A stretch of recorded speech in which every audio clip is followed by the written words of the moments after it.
break our heritage. We as a follower of Buddha, definitely we are for peace. We are for mutual peace and harmony. We are for non-violence. But still, when there violence is taking place, at least somebody needs to wake up and bring in solidarity, in solidarity to do something. We appeal to all this gathering to at least save our community from the present case of destruction, which you may see in our photographic exhibition after this session. After 2 o'clock, there will be one photographic exhibition out there in the lawn. Thanking you so much once again, with deep respect, all of you.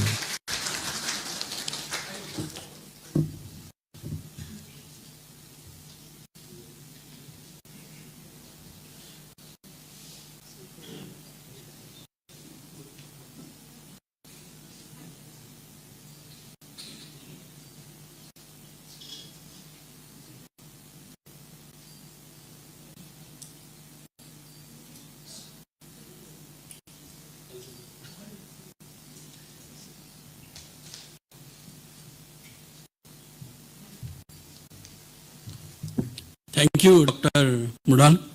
Thank you very much for your anthropological comprehensive study about the connecting dots between Chakmas and Sakya communities.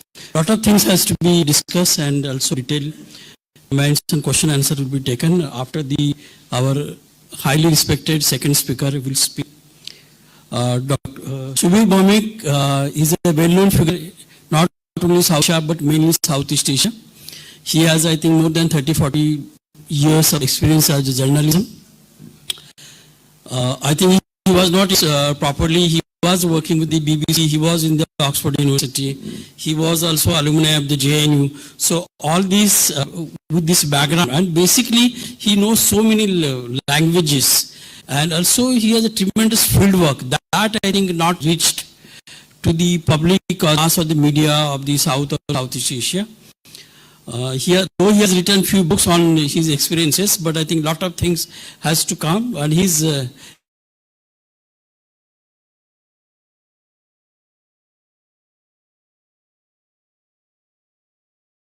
they are massacring those people who are practicing Buddhism or the Sakya communities. With these words, I welcome and request Subirda to please comment.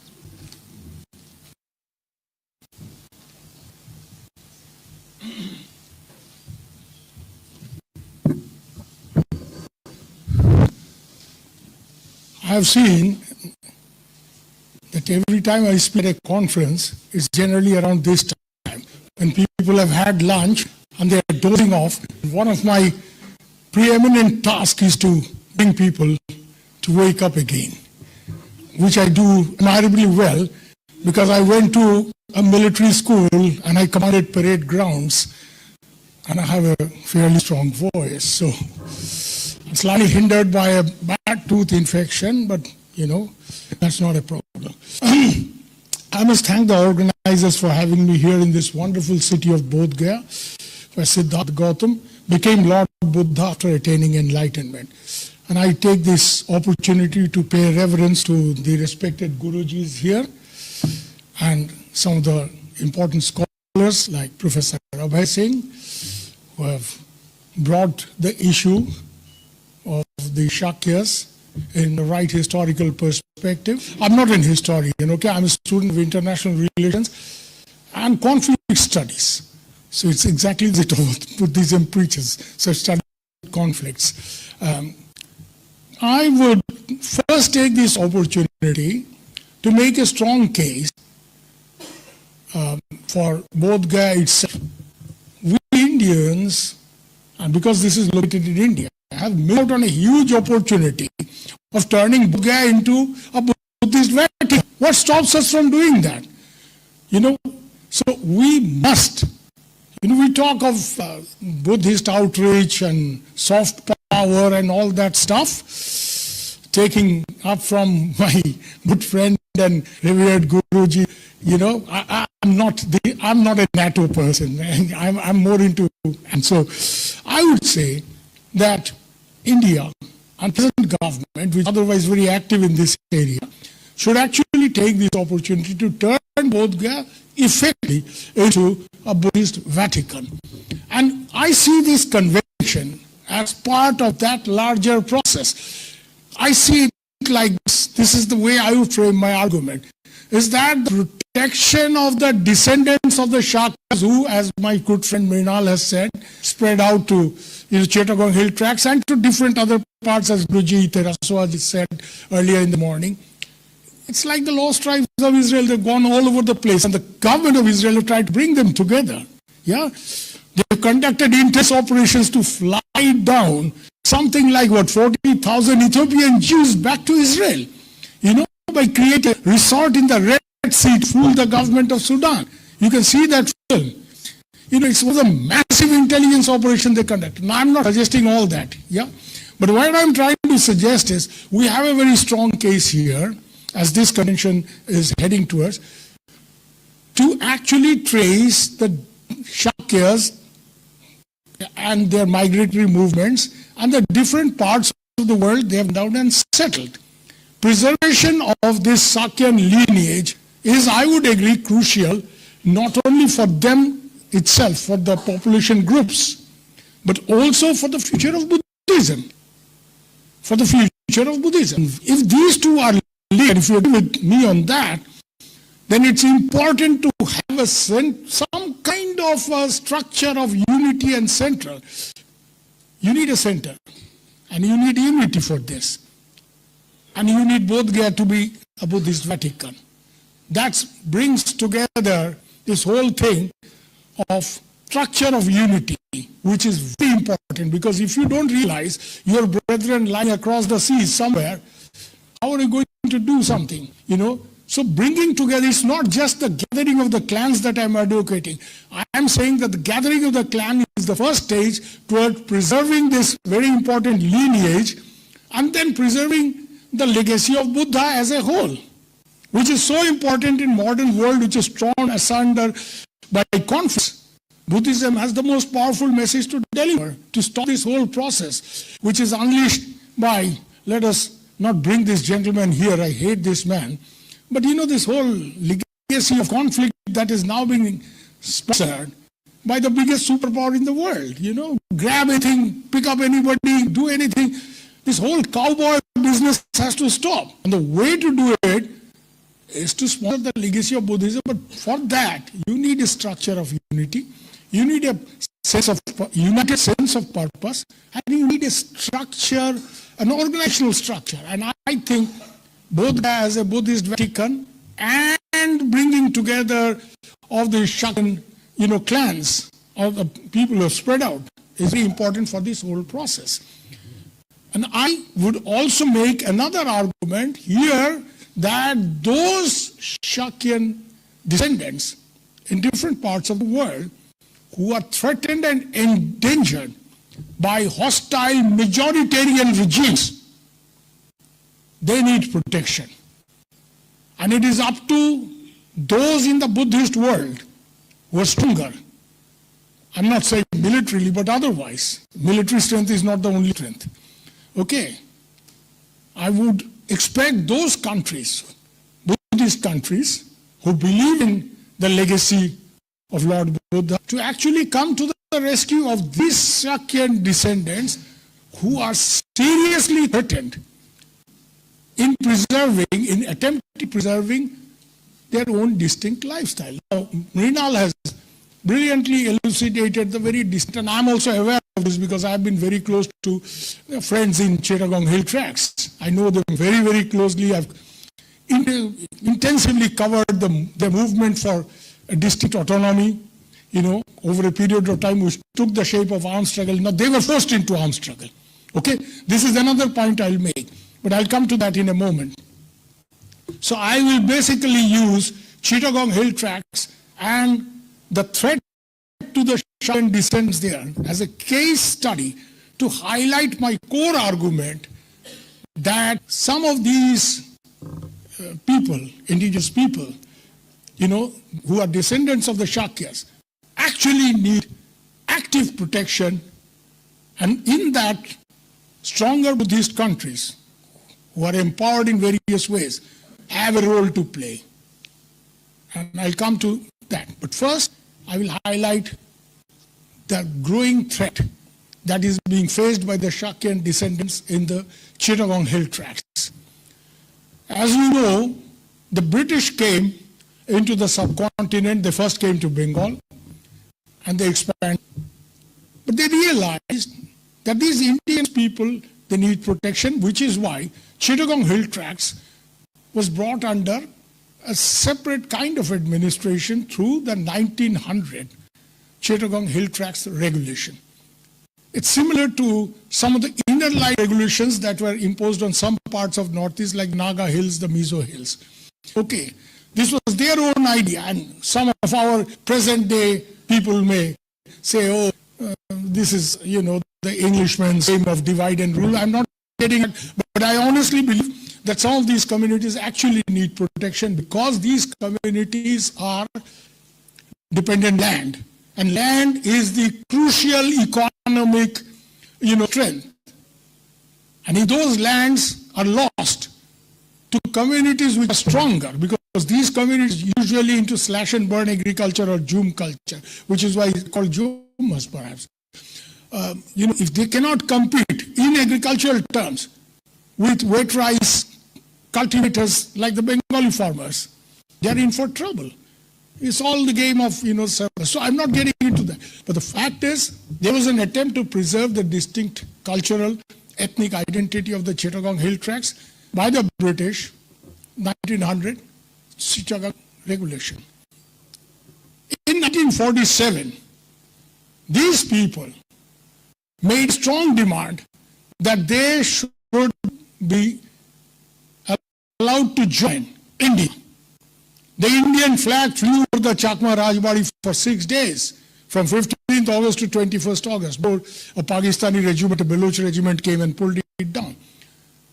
But as the British have done in so many cases, Sir Cyril Ratcliffe, the chairman of the Bengal Boundary Commission, decided to give over this entirely non-Muslim area to an Islamic Republic of Pakistan.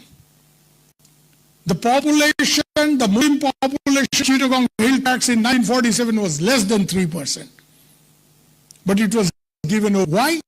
Because in the days of yore, some of the Bengal Nawabs have given Islamic titles to some of the local Chakma, tribal lords, Sher Mast Khan and this is something this is how the West sometimes does things in our part of the world and create enduring damage. They got carried away by some names, Muslim-sounding names of Chakma, tribal lords, and they decided to give it over to Pakistan. And obviously, the Muslim League is not supposed to oppose. The Congress also did not make a strong attempt to reverse this process. So Chittagong Hill Tracts went into an Islamic republic by default, and the government of India looked on. We talk of Sardar Vallabhbhai Patel, many other places played, but here he did not have even time to meet the Chakma representatives who went there. So I don't want to get into this very bitter history. I feel very bitter about it, but the point is that with Chittagong Hill Tracts going into Pakistan, the first hit on the indigenous people there came in the shape of the Kaptai Dam. This massive dam was created to tame the river Karnafuli and produce hydroelectricity. And at that point of time, almost 1/4 of the entire indigenous people were affected by this dam. Nearly 100,000, 1 lakh of them were dispossessed of their land because the land went under water and the creation of the Hydel Reservoir. And most of them migrated to my state. I'm from Tripura. They came to Tripura. Some of them went to Mizoram. And finally, some of them were taken to Arunachal Pradesh and settled there, where till this day, they have huge problems. The Supreme Court has given them citizenship, but due to local pressures, they still don't enjoy. They're less than equals. They're less than equals. They still fail to live as rightful Indian citizens. But coming back to Chittagong Hill Tracts, worse was to follow. In 1971, there was this huge, movement which led finally to an armed conflict and resulted in the creation of Bangladesh. Now, one would have expected that the Bengalis, and I'm a Bengali myself, I'm a very proud Bengali, but I see no reason why I should deny, if I'm proud of my own ethnic heritage, my linguistic heritage, why I should deny somebody else that same right? My professor who guided my research at Oxford, very famous Bangladeshi, academic, who later also served as the chief foreign policy advisor of Sheikh Hasina, the deposed Bangladesh Prime Minister, Professor Gohar Rizvi, he said actually that what our people have done in Chittagong Hill Tracts will hang like a necklace of shame on generations of Bengalis as yet unborn. You can't have a stronger expression than that. And you tell me in Bangla, Amra ki kore korche? How Bengalis do this? We fought for our independence. We lost 3 million people. 3 to 4 lakhs of our women were dishonored by the Pakistan army. We liberated our country at very great cost. Then how can we do something like this on the Chakmas? The first trouble started, I think it is lack of understanding. There was this feeling among a big section of Bangladesh, Sheikh Mujibur Rahman included, who asked the famous tribal leader Manavendra Lal and Larma, Bari jao giye Bangali hoye jao, go home and become Bengalis. What nonsense. A Chakma or a Marma cannot be a Bengali. He is not a Bengali. Why you have to force him to make a Bengali?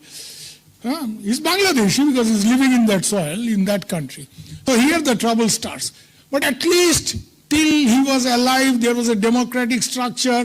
Larma was in the parliament. He could raise his voice. With the assassination of Sheikh Mujibur Rahman, Bangladesh became a military dictatorship.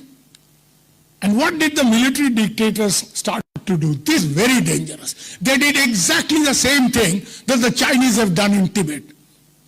It's not just attacking and trying to forcibly suppress the indigenous people, but also to change their demography.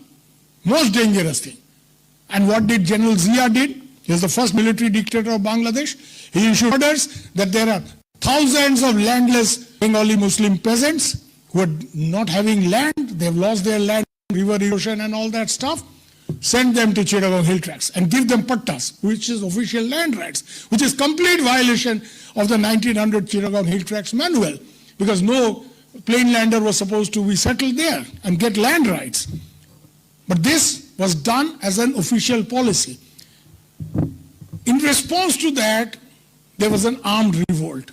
And the Janasangati Samiti took up arms, formed their armed groups, Shanti Bahini, and they started a war of resistance against this very officially sponsored, majoritarian, state-sponsored aggression or repression of the indigenous tribes. And this settlement went on to the extent that today you will be amazed.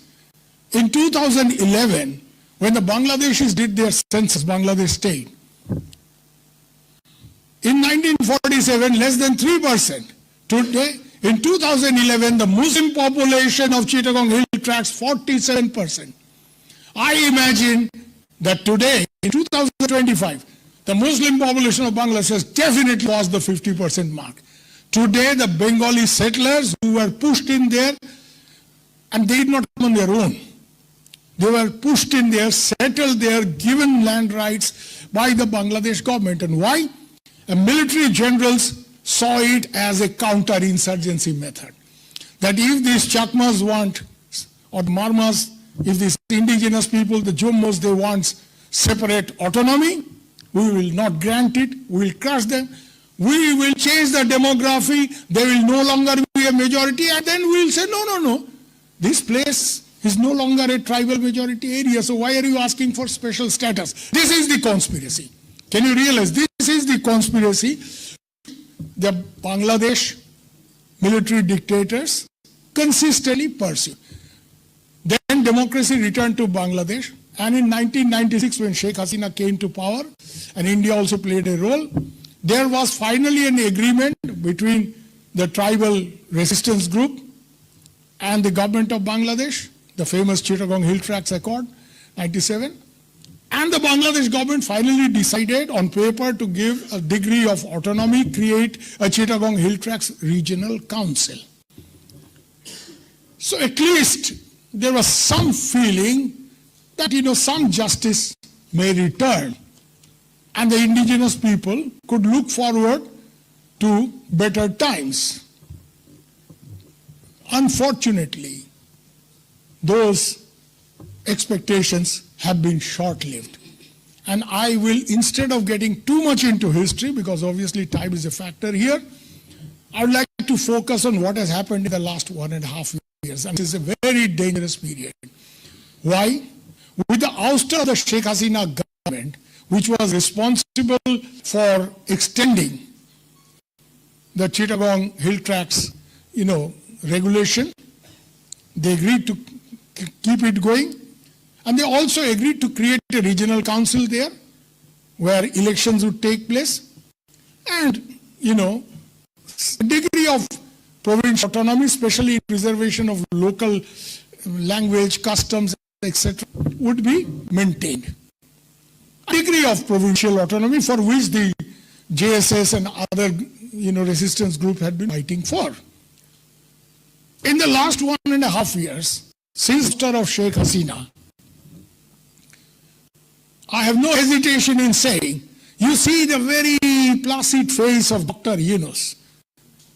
I'm sorry to be saying some very harsh words, that this whole business of Nobel laureate, he's not a Nobel laureate in economics, by the way, though it is supposed to be his reputation as an economist that he has got Nobel Prize. But he's a Nobel laureate in peace. I don't know which conflict region of the world did play any role in peacemaking.